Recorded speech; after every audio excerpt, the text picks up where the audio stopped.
प्यारे बच्चों, अब हम बाल राम कथा का अध्याय 1 अवधपुरी में राम का पुनः अभ्यास करेंगे। यह कहानी शुरू होती है सरयू नदी के किनारे बसी अयोध्या नगरी से। अयोध्या नगर एक बहुत ही सुंदर नगर था। राजा दशरथ महाराज अज के पुत्र थे। उनके नगर में चारों तरफ खुशहाली थी। यहाँ पे किसी प्रकार का दुख नहीं था। चारों तरफ लोग खुशी से खुशहाली से रहते थे। हर तरफ सुख शांति थी। महाराज दशरथ की 3 रानियाँ थीं, परंतु फिर भी उन्हें एक दुख था कि उनकी कोई संतान नहीं थी। संतान प्राप्ति के लिए राजा दशरथ ने पुत्रेष्टि यज्ञ करवाया और अग्निदेव की कृपा से, उनके आशीर्वाद से उन्हें 4 पुत्रों की प्राप्ति हुई। उनके पुत्र थे राम, लक्ष्मण, भरत और शत्रुघ्न। राम सबसे बड़े थे। वह सभी विद्याओं में निपुण थे और जैसे जैसे बच्चे बड़े हुए, सभी में आपस में प्रेम भी बढ़ता गया और अयोध्या के लोग भी उन्हें बहुत ही प्रेम करते थे। एक दिन अयोध्या नगरी में विश्वामित्र जी आए। उन्होंने महाराज दशरथ से राम को अपने साथ भेजने के लिए आग्रह किया। उन्होंने कहा कि वह एक यज्ञ कर रहे हैं, परंतु कुछ राक्षस उनके यज्ञ में बाधा डाल रहे हैं, जिसके लिए उन्हें राम की आवश्यकता है। सिर्फ राम ही उन राक्षसों को मार सकते हैं। राजा दशरथ यह सुनकर बहुत ही परेशान हो गए। वे बहुत ही दुखी हो गए कि उनका बेटा राम अभी सिर्फ 16 वर्ष का है और वह बड़े राक्षसों से कैसे लड़ सकता है। तो मुनि वशिष्ठ के समझाने पर राजा दशरथ ने राम को विश्वामित्र के साथ भेज दिया और साथ में उन्होंने लक्ष्मण को भी भेजा। अब राम और लक्ष्मण विश्वामित्र जी के पीछे पीछे घनों जंगलों से जा रहे थे।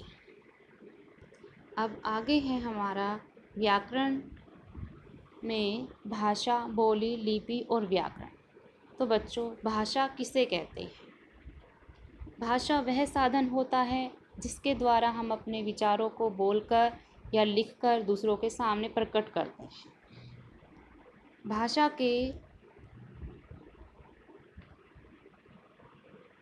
के 2 रूप होते हैं, मौखिक भाषा और लिखित भाषा।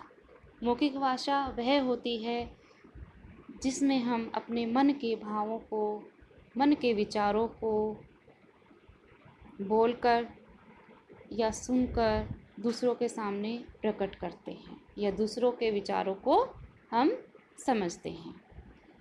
जैसे नेताजी भाषण दे रहे हैं, इसमें नेताजी भाषण दे रहे हैं, मुख से बोल रहे हैं, तो यह मौखिक भाषा है। नानी बच्चों को कहानी सुना रही है। इस वाक्य में नानी बच्चों को कहानी सुना रही है, वो भी मुख से बोल रही हैं और बच्चे सुन रहे हैं, तो यह भी मौखिक भाषा का रूप है। अब है लिखित भाषा। तो बच्चों, लिखित भाषा क्या होती है? भाषा के जिस रूप से मन के भावों, विचारों का आदान प्रदान लिखकर तथा पढ़कर किया जाता है, उसे लिखित भाषा कहते हैं। जैसे बच्चे परीक्षा दे रहे हैं, परीक्षा आप लिख कर देते हैं तो लिखित रूप। मोहन पत्र लिख रहा है, यहाँ पर स्पष्ट किया गया है कि मोहन द्वारा पत्र लिखा जा रहा है, तो यह भाषा का लिखित रूप है। भाषा के और भी रूप होते हैं, जैसे मातृभाषा, राष्ट्रभाषा, राजभाषा और बोली।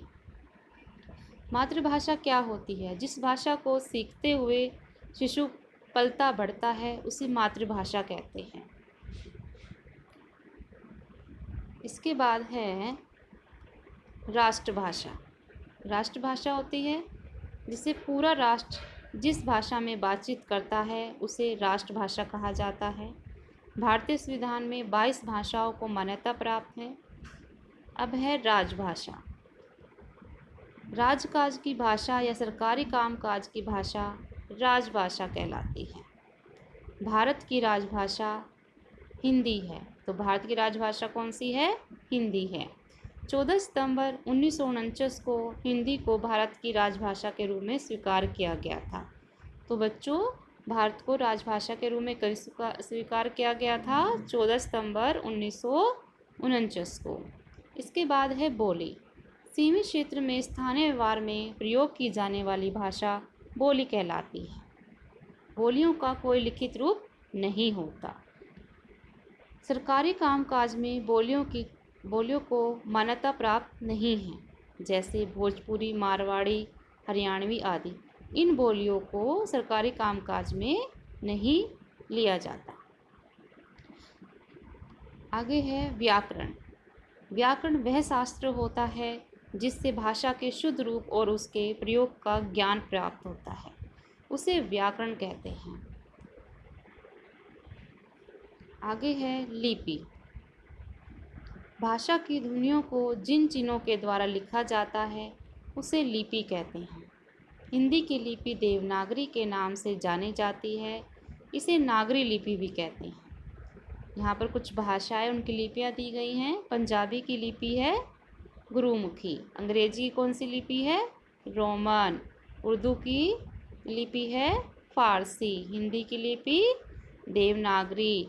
नेपाली की लिपि कौन सी है? देवनागरी। आगे है विलोम शब्द। विलोम शब्द का अर्थ है उल्टा या विपरीत।